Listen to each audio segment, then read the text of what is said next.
You're listening to Tipsy Book Reads. I'm Rebecca. And I'm Jess. And we're tipsy. Too many books on my TBR. Too many books on my TBR. Yeah. This podcast is like a book club for the antisocial. We make a drink inspired by the book we read and talk crap about life and fictional characters. We really hope you listen and drink along.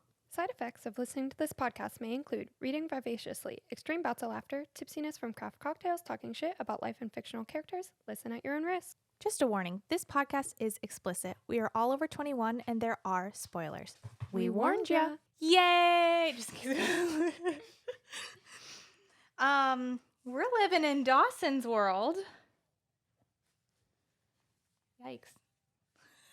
Oh, I have a list of trigger warnings. Thank you. Trigger warnings for this episode may include hate crimes, emotional and physical abuse, PTSD, self-harm, suicide, war. Any others? No, I think that about covers it. It may not be an exclusive list, so if those conversations are not for you, no worries. We'll see you next book. Yeah. Sounds good. All right. Sounds scary. Hey, what you drinking? A night at the circus. Oh, God. Yay! I just felt like, first of all, I needed something fun to counteract the trauma. Also, I mean, they're at a circus, so I feel like there had to be cotton candy. It's magic, so there had to be, like, sparkles. And when I think of circuses and fairs, I think of lemonade. So I did raspberry lemonade, and she mentioned, like, the smell of the circus being, like, That's fucking amazing. Yay. What's the type of vodka I put? It's cat head, but what flavor? I'm not It's a type of flower. Whatever the flower is that she said the circus smells like, I put that type of vodka. Honeysuckle vodka. And then I topped it with elderflower tonic water and raspberry lemonade. Cheers. Clink. There was no clinking in that one. No, too much cotton candy. Yum. I love cotton candy. Me Like, too. you can't go wrong. It's just literally sugar. It's amazing. The cotton candy is so sweet, and the raspberry lemonade is so tart that it, like, perfect. You're so clever. And then also, our girl Rin in here doesn't drink, so this is a very easy one to make a mocktail, if you so please. Mm-hmm. That's a good idea. I almost texted you and said, should we make a mocktail this week? But this was perfect. Easy to make as a mocktail. Yeah, just sans vodka. Now I have cotton candy on my nose. I know, it's all over my hands. Oh, well. Fun times. That was delicious. I could just keep eating cotton candy all day now. It's a real problem. Once I start, I'm like, I know. I can't stop. All right, so my goodness, how do we want to start this thing? Well, this week we're reading the first. I couldn't remember if it was First Bright Thing or The First Bright Thing. The First Bright Thing by J.R. Dawson. Chapters 1 through 26. And I should have had my book cover on so that they could like actually see but it's pretty and it's posted on our Instagram, so you'll see it there. I'm like, I just held up literally just a plain black book. That's all this is. That's okay. You can't see that. Oh, it's fine. Anyways. What are your thoughts? You want to jump into scatter thoughts or you want to break down the characters first? Let's break down the characters. I'm kind of struggling with that, so maybe. This section right here is just devoted to characters alone. Wild. And that's not even all of them. Wild. I know, I only did, like, the main characters. Did you get it on your nose? Yes, it's on my Me nose. too, because, like, the other side, do I have, like, a ring of purple? No, do I? No? Okay. Okay, so I'm struggling with Enneagrams. So I picked, for some of them, like, 2 or 3. Because I feel like it's definitely going to take me more into the book. I should not be trusted with anything. Did I just get sugar on my microphone? Sure did. That's what wipes are for. Do I own them? Nope. I'm so sticky now. Sensory overload. Okay. Oh my gosh. Need a wet paper towel. Maybe. No, it's fine. Okay. I'll wait till our break. Okay. So what do you want to talk about the characters?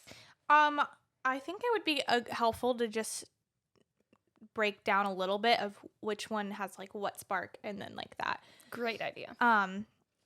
So I'll just start with Rin.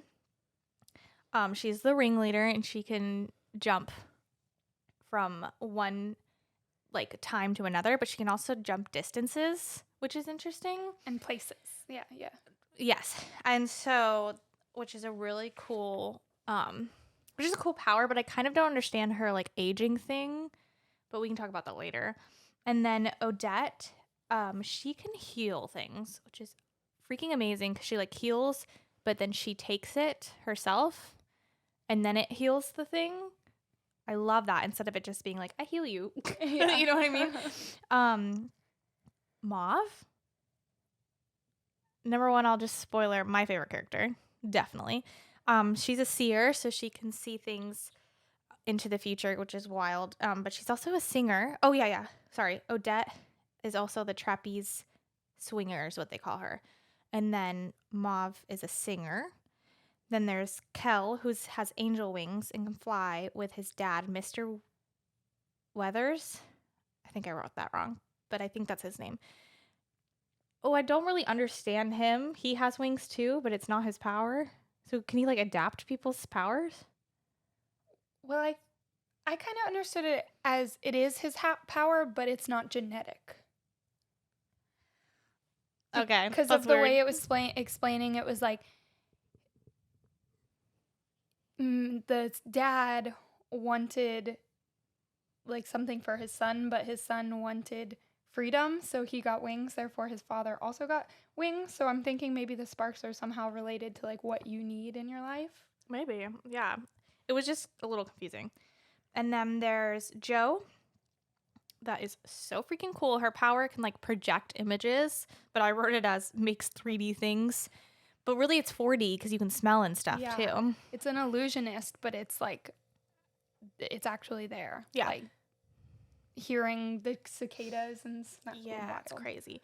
Then there's Charles, who I wrote as bulletproof. Basically, his skin is armor. Tina can transform. Bernard is the father figure, so doesn't have any spark. He is actual father of Mauve. Thank you. But not biological father, right? Of Rin and of Odette. But he is the biological father of... Don't give me that face, girl.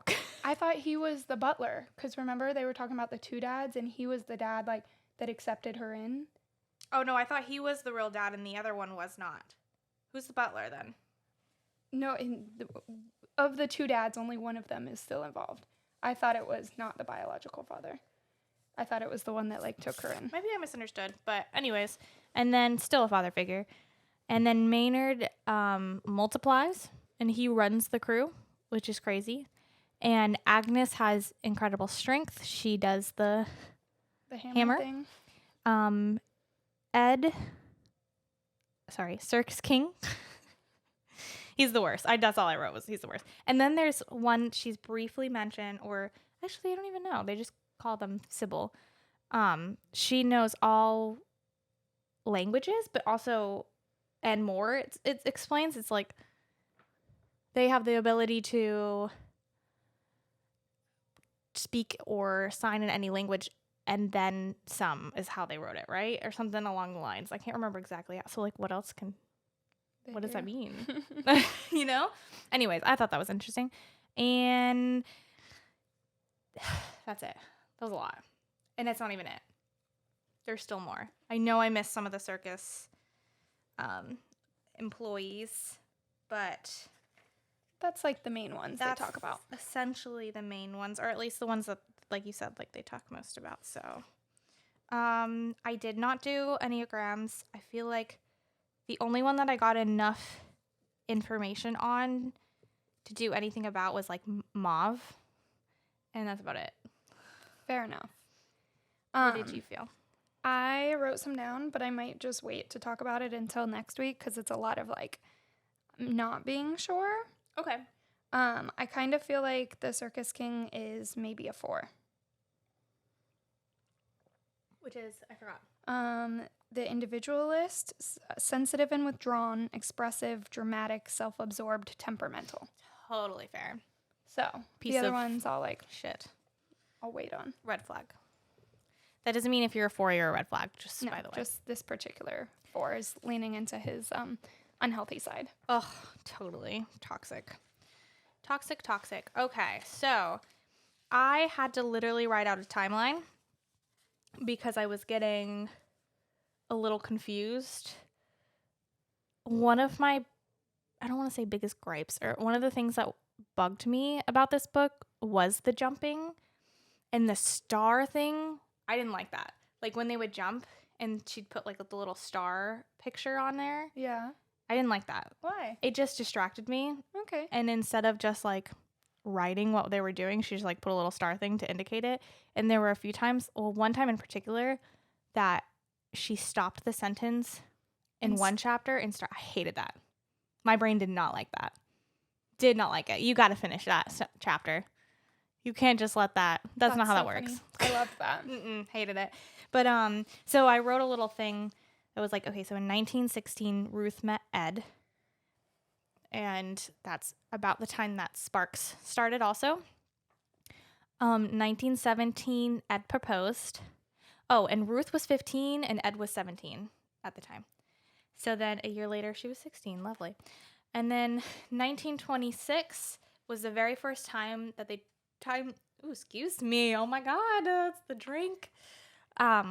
First time they traveled to World War II, and age-wise, assuming 25, 20? Yeah, I'm thinking mid-20s. But then she's explained as she was described as a middle-aged woman. What does middle-aged mean to you? Like 40s. Where did it describe her as that? In the beginning, when they talk about the ringmaster wearing the coat and like on the second page. Maybe it was middle-aged and looking every bit a lioness. The ringmaster had a wild mane of golden brown hair. That was on page 3. But it was giving me that trend that's going around right now of fantasy where they're trying to describe the character, and it's like, her hair was not quite brown, but also not blonde. Her eyes were green, but in a shade of blue. And she was tall, but also very short. Have you seen that? No. Oh, it's really funny. It's like, it's totally true. Like in one book, she'll be described as something, and then the next book, she's like, suddenly has brown hair. Yeah. I think there was a time where they described her hair as like red. And then another time it was brown. Yeah. That's really funny to me. Anyways, maybe through traveling, like what I kind of got from it was that traveling made her age more, so she maybe looks like a middle age, but she's 25. Kind of what I was getting from that. That's kind of what I'm thinking too, because Odette like heals the time off of herself, but the ringmaster won't let her. She'll like let her take the physical pain, but not the aging from herself. So. Which I'm like, girl, if I had the ability to look at 20 or whatever, I guess she started when she was 15. I don't know. I would. Are you kidding me? Make me look younger. Love it. And then from that, still 1926, they time traveled to 1938, where they tried to stop the cocktail party whole situation. I'll just leave it at that in case we want to talk about it more later. And then they went back to 1926. Then from a few days later, 1926, they traveled to 1941 to try to jump and see what they are able to fix. What else they're able to fix. Okay, so those were the jumps from time. She also jumped location when they were moving back and forth from state to state, but that's different. Okay. Now we got characters and timeline out of the way. I think that's the most confusing part of this book. Yeah, I agree.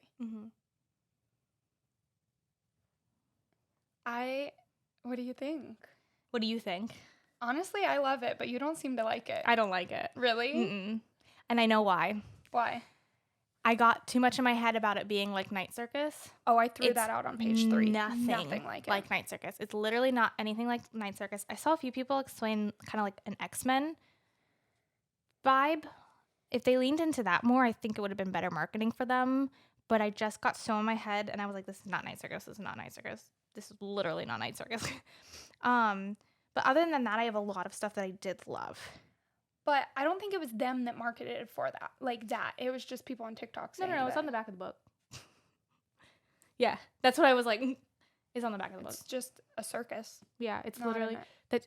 Just because it's a circus doesn't mean it's the same as Night Circus. I think it reminds me more of like what's the movie? Greatest Show, The Greatest Showman. Yeah, That's what it reminds me more of I agree. than Night Circus. Yeah. And even like the first few pages, the one review that was like, it's literally just a ripoff of the Night Circus. It's not just was the like, first what? line. Just and the first even line. that is like whatever. But not at all like that. Once I got that out of my head completely, I honestly love it. That's good. I'm glad you love it.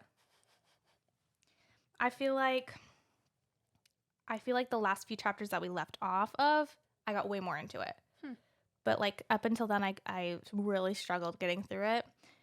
And there was so much, and this might also be a leading factor for me. There was so much descriptive aspect to it where I feel like they literally could have taken half her descriptive things that she repeats multiple times, describing the same thing, out, and this would be way more of a shorter book and a better read. Huh.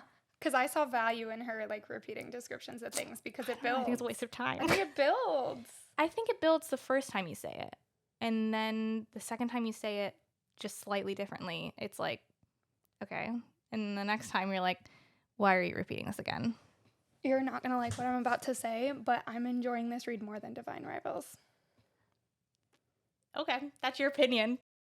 My bad. Needed a break. Did we turn it? Yep. Okay, cool. All set. So you don't like it. I mean, I like it. No. Fuck. You don't like I it. don't like it. Well, wait, I don't even believe that. I just had a hard time getting through it. Okay. And I don't know. Like I said, there were aspects that I really, really did love. But I definitely don't think it's better than Divine Rivals. But that's your opinion. I just feel more engaged in this. I felt so separated from this. That's so funny. Yeah. Huh. Oh well. But you are someone who likes a ton of like description. Yeah. And reading that. I don't. Like, give me to the dialogue. And I felt like Divine Rivals, even with them typing back and forth, that was a huge like dialogue piece. You know what I mean? Yeah. Moves the story quicker. This was so slow. Yeah, I don't know. I love when it like builds like this. Would you say you're more of a character person or a plot person? I don't know. Would you say one or the other? Just like in general as a reader? Mm-hmm. Yeah, I think I'm more of a character person. So like even if it doesn't move the plot around, like I do want to know more about like the ins and outs of. That's so interesting because I feel like we didn't get a lot from these characters. There were so many characters, and like, so Rin is really scared of this person. She's really, really scared. She's scared again. Next chapter. And then, like I said, I felt like with Mauve, and maybe it is because of her ability of seeing, we saw so much from her. Yeah. And one of the things that I felt was like, how do you walk around with knowing so much? And she's like so grounded. And then that's literally something that Rin said. Yeah. Like they had a whole conversation of her. She's like, I don't understand how you can stay here in the moment when your brain is elsewhere. And she's basically like, I'm not. Honey, I'm not. I'm not. They're all just putting on their best faces. Yeah, which I love. I loved that.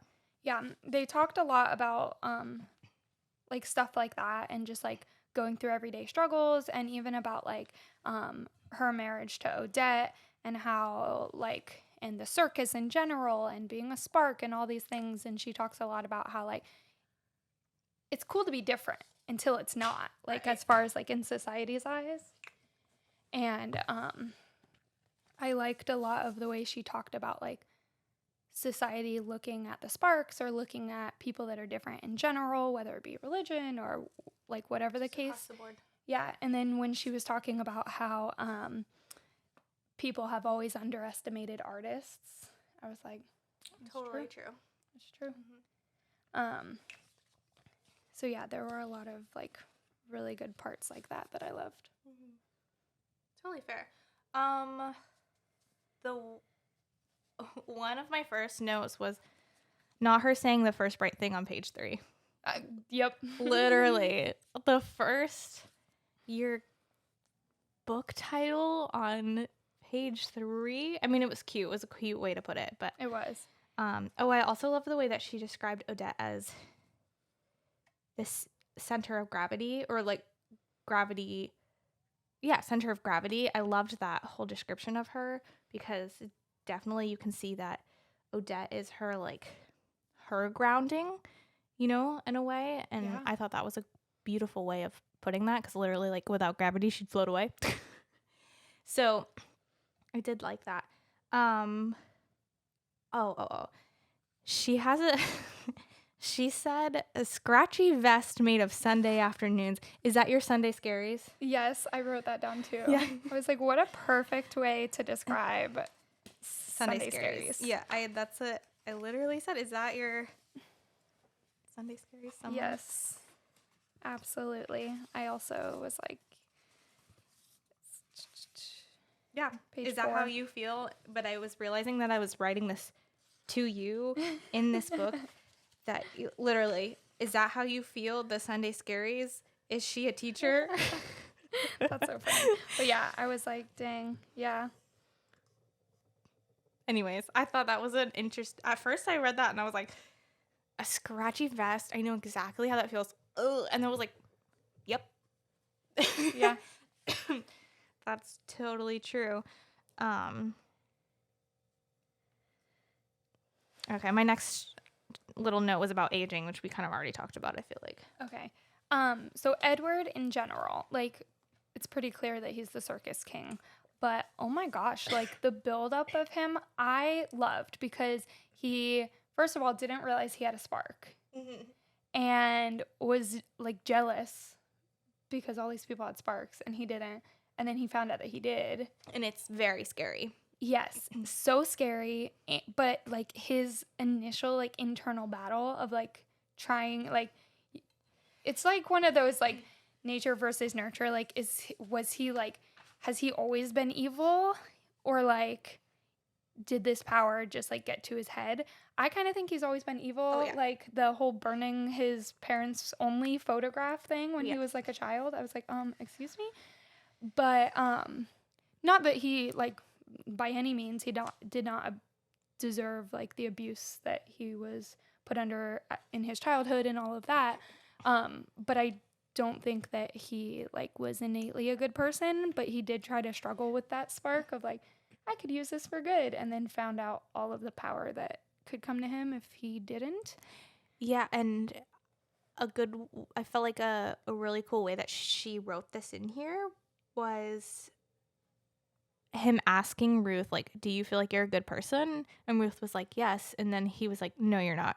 And like used his power. And I mean, what a clear way to explain how truly horrible Ed is.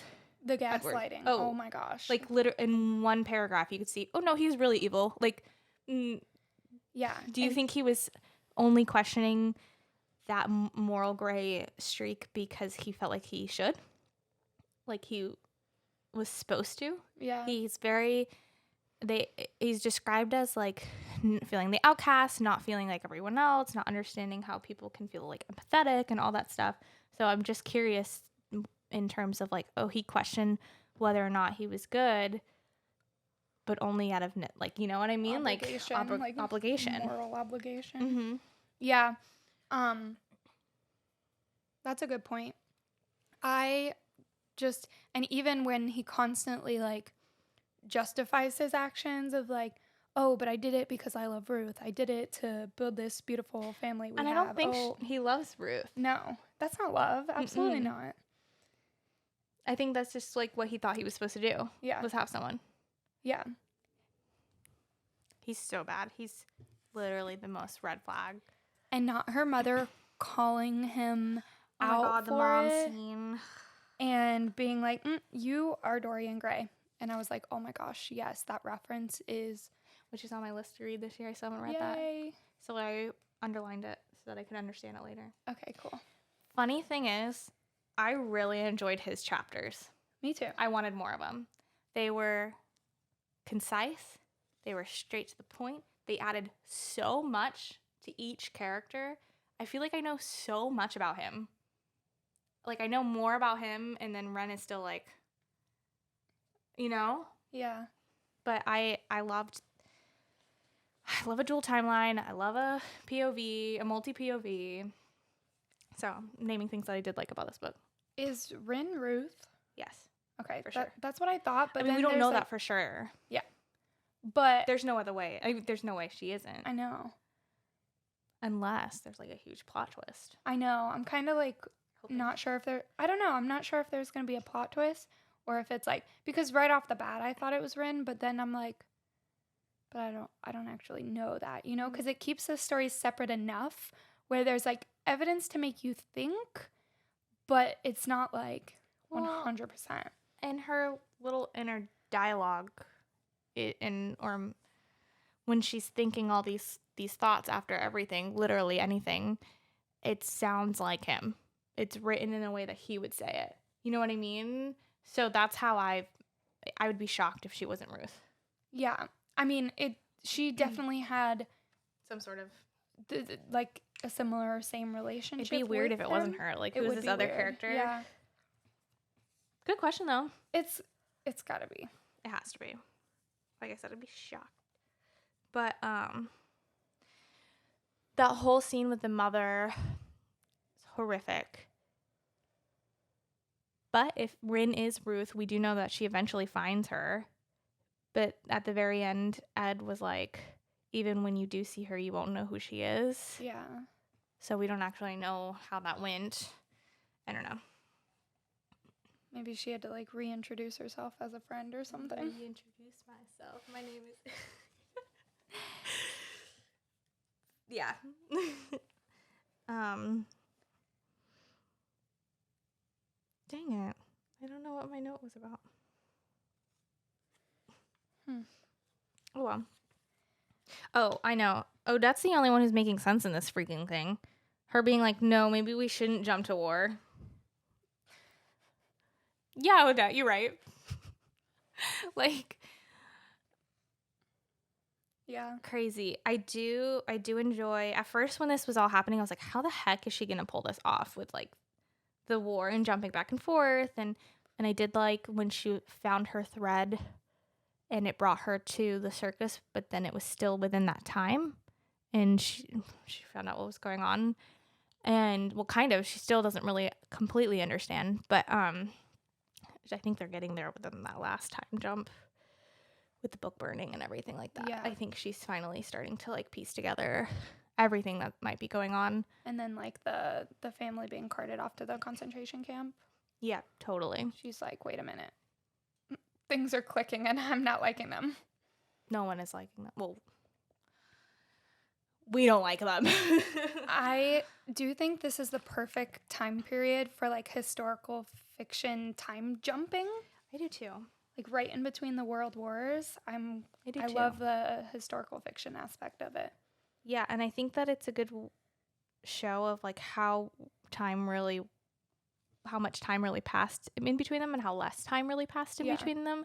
I think that they did a really good job pinpointing that, because they really did go through a freaking pandemic, 2 wars, like a lot's going on.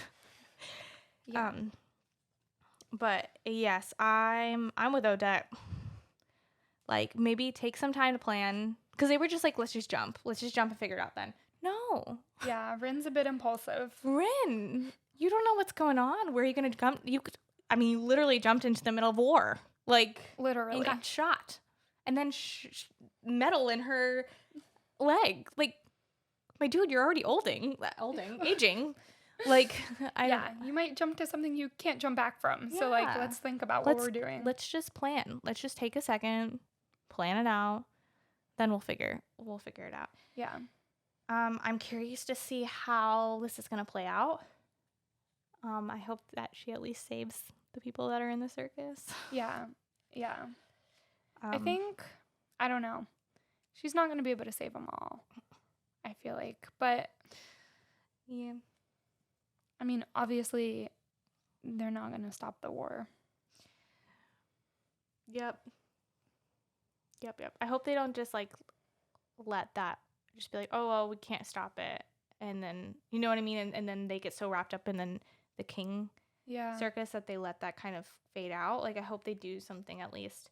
Oh, speaking of which, though, I think that it's really cool that each stop that they have, their main focus is helping someone better themselves. And I really liked when Joe was like, oh, is it a senator? Is it blah, blah, blah? And she's like naming all these people that could be potentially huge.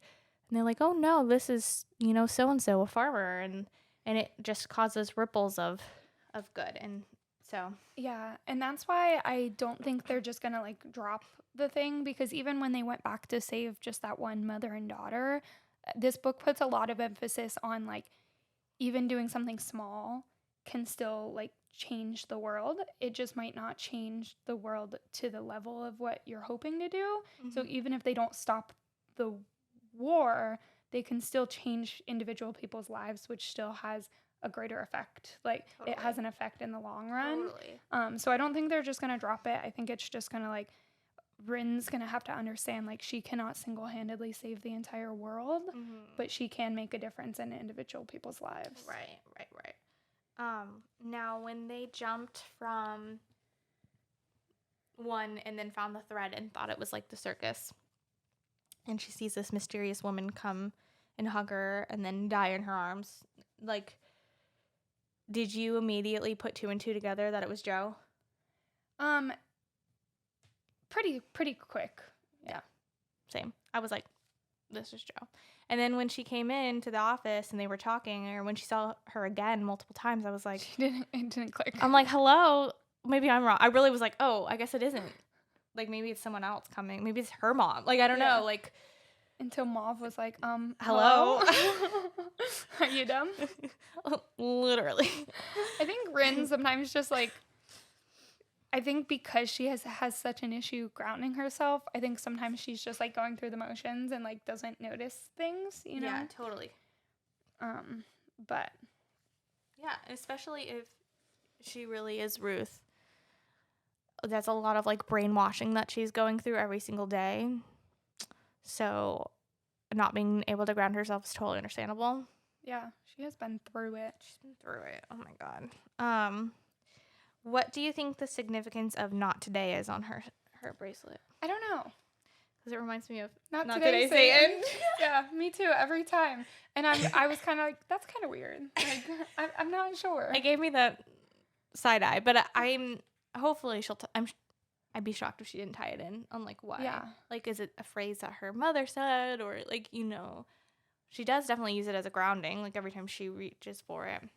But then she took it off. I don't know. Well, I think she uses it only when she jumps. Yeah, to ground herself, right? Or no?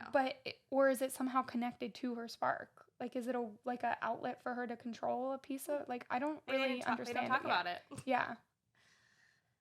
I guess they don't really know a lot about their spark anyways either. So, like, maybe that's also what's bugging me is a lot of times when there are books about, like, power and stuff like that, they have somewhat of a knowledge of it where they can be like, yeah, you need a conduit to help. Like, Shadow and Bone, they needed, you know, to be more powerful, they needed the antlers or amplifiers or something like that.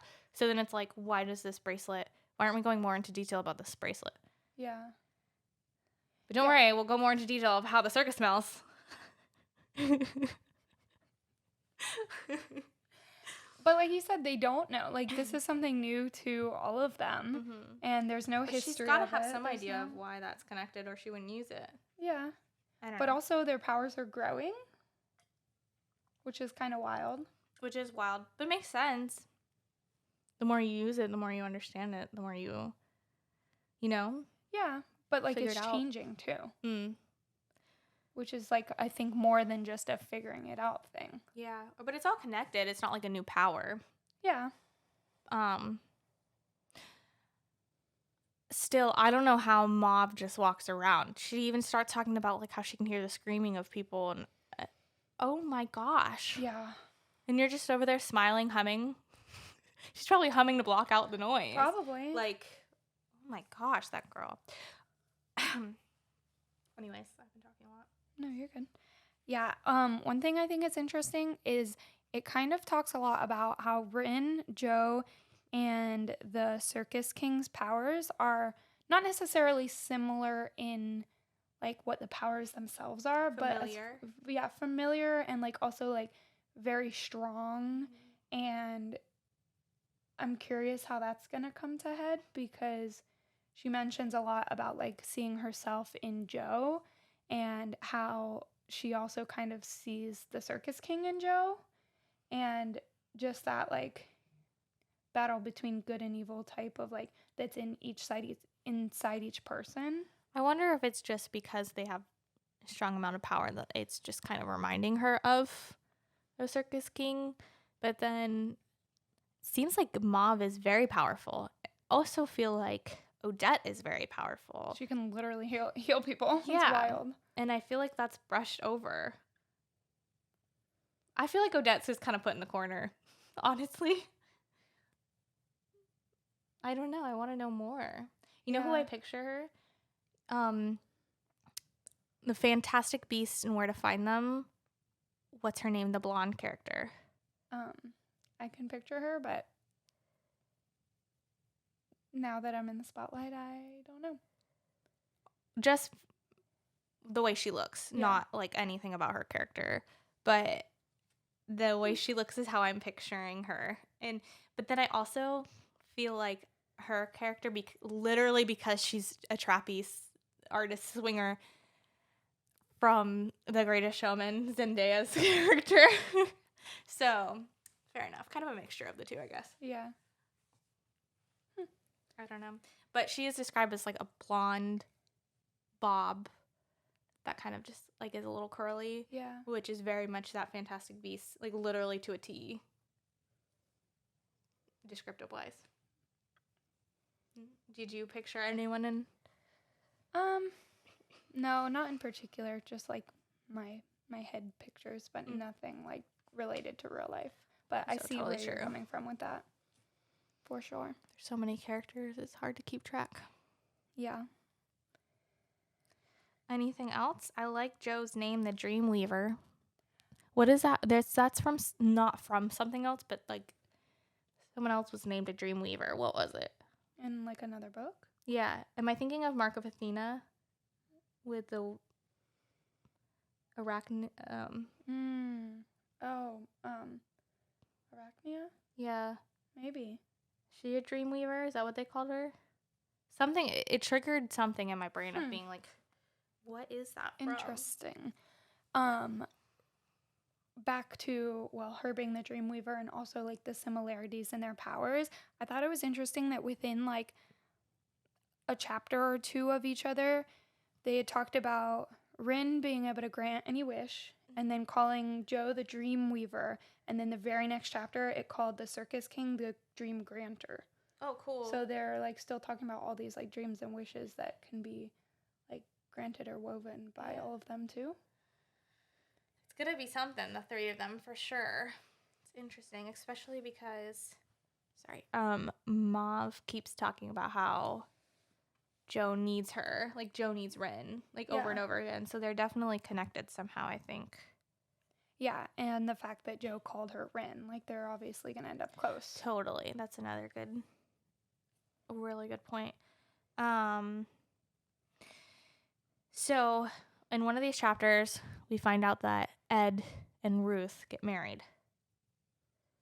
So, if Ed really is the Circus King, the king of Circus King, and Rin is the ringmaster or whatever, is he gonna hold that over her head of like them still being married? Probably. She's got a debt. Like, go away. Yeah, because when he came through the other guy's body, he was like, "And I know about your wife," or whatever. What about her? She'll take you down. Wild. right? See, in my brain, I'm like, okay, so she can take people's pain and stuff away. Can she take people's powers away? Or maybe she will be able to in the future as her power but then grows. can she use them? Right? Does she take that and then take it and keep it? Is she what's her name from X-Men with is it Rogue? I feel like that's it. But anyways, I don't know. I don't know either. We'll see. But yeah, this is nothing like the Night Circus. They're wrong. Literally nothing. I said it's on the back. Like, because they were like, what did they say? Sapphic Jewish Night Circus. I said no. Maybe what did I say? Sapphic fantastical historical fiction based around a circus with a purpose, which is way more intriguing. Yeah. Not that I don't mean to put Night Circus down. It's just so different. Literally, apples and oranges. They just have a circus in common. Literally. That's it. And maybe some magic. But even the rules of magic is different. Because it's not, is this even magic? Or is this deep into the genes of them, you know, the DNA changing? Because they even talked several times of it's not magic. It's even magic, then it's not magic. You know? Yeah. I don't know. Well, that's too bad that they decided to go that route and market it that way. I think it does it a disservice. It does it a disservice, absolutely. But I don't know. I'm hoping that I'll love it more that we get into it. I just really struggle getting through it. Other than that, I didn't really have any other notes, I don't think. No, we just have to do what kept you up and kept you home, but we probably need another break because we broke early on the first one. Oops. Okay. Okay, we're back. What kept you up? Honestly, magic. Oh, okay. I know we were talking about this the other day, but I still can't get over it. So I had a festival at work the other day, and there was this magician, and the magic tricks he was doing, this is what I mean by we live in a simulation. Some magic tricks, it's oh my God, obviously you know how they did that. But then there are magic tricks that I'm I cannot make sense of this in my head. The freaking deck of cards. So he was here's an imaginary deck of cards, right? Okay, they're all just pick a card. And then my friend picked an imaginary card, and he goes, what's the card? What is it? And she was I don't know. He's just tell me what card it is. She said 3 of spades, right? He goes, okay, now put it in the deck upside down so it's facing the opposite direction of all the others. He puts the imaginary deck of cards away. There's literally not a deck of cards there. Then he pulls out a deck of cards. Okay, fine. Obviously he had cards in his pocket, but they're in the box. He takes them out, spreads them out. The only card that was flipped the other way was the 3 of spades. He did not touch a deck of cards the whole, I'm so confused. Can someone please explain magic tricks to me? I want to learn how to do them. Me too. Let's do it. There's a magic shop. Yeah, in Daytona, right? Not that far, yeah. Yeah. My brother used to go there all the time, and he used to have all the magic stuff when he was little. I think the last time I went there was before the pandemic. I went in and looked around, and I was it was busy though, so. Didn't we go there together? I think we did. Yeah. But anyways. That was pre-pandemic, I think. But so yeah, that's been keeping me up, and then keeping me home. I'm reading My Roommate is a Vampire. It's cute. What is that? It's there was an ad out in the paper for someone that needed a roommate, and this girl was this is really cheap rent. That's kind of sketch, but I need somewhere to live. And she goes, and it's this apartment that's super dark and Victorian, and the man is super attractive, but speaks like an old man from Victorian ages. And she's this is kind of weird, but he's hot and he seems nice enough and it's cheap rent, so I'm gonna move in. And then he's a vampire, but she doesn't know that yet. He has nighttime hours. Is it a romance? I think it's going to be. Oh my gosh, that's crazy. Yeah, it's cute. So. That's interesting. You'll have to let me know if it's good. Okay. So many freaking books that I'm reading right now. It's hurting my head. So I don't really know how I want to categorize my keeping me up and keeping me awake. Keeping me up or keeping me home. Okay. But one of them is definitely the Travis Kelce and Taylor Swift thing. I mean, I'm fully obsessed. My entire For You page is literally just one thing after another about them. The NFL is on board. They even changed their bio on TikTok that says the date and then Taylor was here. Just incredible. Like, That's amazing. everyone wants this. They want it. They went on a date. It's official. Just kidding. We don't know if it's official yet. But my favorite thing about that entire situation, though, is the fact that in the past she's been dating a lot of British people, and so everyone's like, this is our American Revolution. That's so funny. It's hilarious. So that. And then the thing that's bugging me this week is when authors, okay, so let me just preface this. This is not a grammar mistake. You can totally do this grammar-wise. But it is something that's kind of like, not frowned upon, but just like, you can do it. But when you start a sentence with like but or and, like something like that, that should be connecting a sentence together. And I feel like in this book particularly, there were so many sentences that could have been so much more powerful if she just lost the but, if she just lost the and. There was one in particular that I was like, who told you that was a good idea to put that? Like, dang it, I don't know what it was. It was something about someone is powerful. I think it was, but Joe is powerful. And it should have just been Joe is powerful, period. And it would have been so much more of like a punch. Yeah. Because using that gives me the impression of being like unsure or whatever.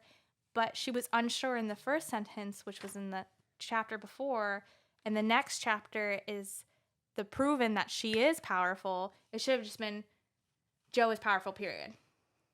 So, but that's not something that's just in this book. It's been a few books that I've read recently that this was just like the cherry on top of being like, why are you doing that? All you're doing is adding more words to your story. If she would have taken out all those buts that are unnecessary, all those ands, you would have shaved off like 100 pages. I'm not even joking. Like, I started highlighting them and I stopped because there were too many. But that's just a nitpicky thing. Very similar to you not liking the repetitive phrases in something that like you're like are out of pocket or like this is dumb. Yeah. That's how I feel about that. But like I said, it's nothing grammatically incorrect. You can do it. Fair enough. It's just an impassive way of like writing. Yeah. I don't know. I started crossing them out though, so it made me feel better. Just read it without the but. Yeah, I did. I just started like crossing it out and reading it, and I'm like, oh, this does make sense. This is way better. Anyways, I wish I had the cover. She has a little spiel of who she is on the back of the cover, and she did something community based with reading, and I can't remember what it was, but I loved it, and I was gonna mention it Next time because I don't remember what it was. The author Dawson is who I'm talking about, not Rin, which I guess kind of mirrors each other at this point with doing something community based.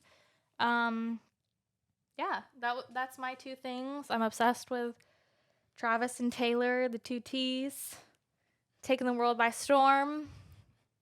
It gives middle school dating a little bit. There's a video of them walking behind, and you can just tell they want to hold hands, and they're not because there's cameras. My gosh. You know what I mean? Like the vibes are there, where she's just like that's what this is. This is a book girlies, like, romance top tier. The sports, the famous pop singer. It's like the hockey romance, but football romance. But That's football.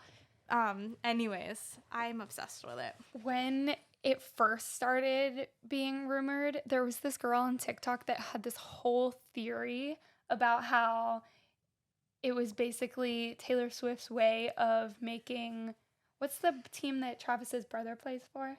The Eagles. Oh, is it? Mm-hmm. Okay. He's the Chiefs. Okay, yeah. So it was... Drew, are you proud of me? That's my brother-in-law.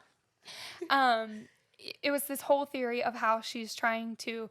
Taylor Swift wants the Eagles to win, and it's this whole plot how, like, she's going to build Travis up, fall in love with him, break his heart, like, this whole, like, multi-step plan. It was so funny. The Eagles tweeted it.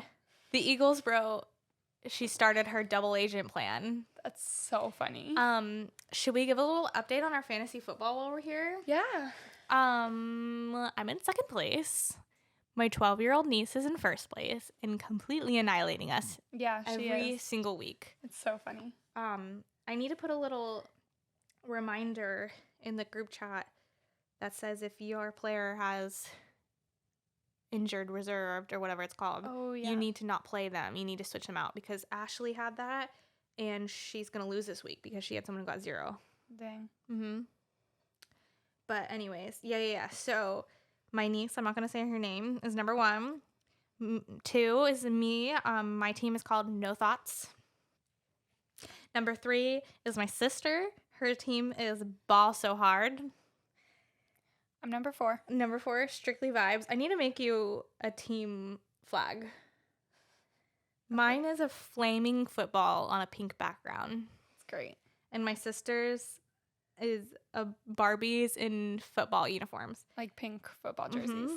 And then my friend Lainey, she's in 5th, which is wild because she was in 2nd.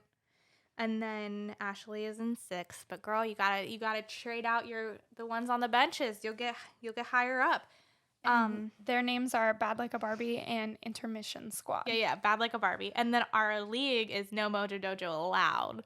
So I am not gonna lie, none of us went into this with any type of idea except for my sister.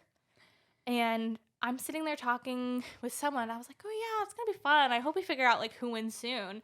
And then they were like, do you realize how long a football season is? And I said, no, like I'm sure in a couple weeks we'll know. She said, Becca, when is the Super Bowl? And I said February. And I was like, we gotta do this till February? I gotta check this every week till February? Wild. I'm gonna have to start setting an alarm because I'm not gonna remember. The fascination with it's gonna fade. Wild, yeah. Anyway, gone. Yes, but I'm starting to recognize the players' names now a little bit. I'm really disappointed in myself. Oh, this is you? Oh, I know him. Mahomes. Yeah, he plays for the Kansas City Chiefs. Yep. Good job. Travis and him were talking. Oh, good. And who else do you have here? Okay, that's all I know. Good job. Oh my gosh, that's so funny. I sent my team to my brother-in-law, and Lainey sent her and my team to her husband, so like separate people. And my brother-in-law was like, what a team. This is great. Good job. You got some like good players. And I was just going off of vibes and the colors, like purple Vikings. They're huge on my team apparently. And Ian's response was, those teams are wild. That's so funny. I love it. I should have showed him yours. I don't know. Whatever Ella did. Whatever. I'll bleep it out. Whatever my niece did. Fantastic. Well, if you're in a fantasy football league, let us know. We're very, I don't know. I'm very into it right now. I'm just a football girly now. Yeah. I still don't know much, but. I don't know anything that's going on. I haven't actually sat down and watched a game. I've just seen clips of Travis and Taylor Swift. Oh my gosh. But, what else was I going to say about that? I don't know. Oh, there's a girl selling shirts that says, it's football day. Yay, it's football day. And it's just black and just the text. And I need to get that. Yay, it's football day. Yay. Oh my gosh. But I feel like whoever's in the Super Bowl, we should have a Super Bowl party. Yeah, for sure. But it'll secretly be a 24-hour readathon when we're not actually watching it. It's in the background, and we get great snacks, and we get to read. Great snacks and Barbie themed. Barbie themed. We're going to do it. Everyone has to dress like a Barbie. Yeah. No Mojo Dojo allowed. Yeah. Anyways, we have a book fair coming up with Writer's Block Bookstore and Three Odd Guys Brewing, October 14th. Don't forget to get your tickets for that. It's going to be so fun. Writer's Block will be there with a bunch of books, some fun merch. We'll be there with some merch. So if you've been looking for some stuff from our podcast, we'll be bringing it with maybe a little special spooky twist to it. Yeah. We also have a baker coming, and so she'll be. Actually, I don't even know what she's bringing to you. Like themed cookies. Oh yeah, So it'll be cute. And then we're working on getting some other cool vendors. But along with that, we have 5 local to the Central Florida area authors that are going to be there. Selling or having their books, and I think maybe doing signings or something. I think so. I think so. I assumed so. I didn't really. Anyways, it'll be fun. I'm gonna read some of their books before then, and I'm excited. They look really good. But other than that, we hope to see you there. Anything else? Cool. Next week we're finishing this book, and then maybe we'll figure out time to do a Discord chat. And yeah, cool. Oh, make sure you subscribe, like, comment, and then on all of our Instagram things and TikTok and all that stuff, turn on our notifications because they're hiding us. We've got proof now. We did a live, an Instagram live, and I will say someone that I know that has our notifications on said they were never notified. Wild. And they put like they were gonna tune in at 7 p.m. and lost track of time, and then they never got notified, so they didn't. Wild. Yeah. So it's really something. I don't know what it is. We don't know what it is. We don't know how to fix it. We're just going to have to coast it out till it fixes itself. But it truly is like we can see on our end of the engagements are it's like Wild. 10 people. And a few months ago, it was like over 300, like 200, 300, like, Or like, yeah. even to the 1,000. You know what I Thousands, mean? yeah. Like it's just a thing. So, and it's not just us, a lot of people. So support your creators you love. There's a lot of good book podcasts out there, a lot of good book talkers and Instagrammers, and just share the love. Yeah. Support it. And we love you. Stay tipsy. Stay tipsy. Bye.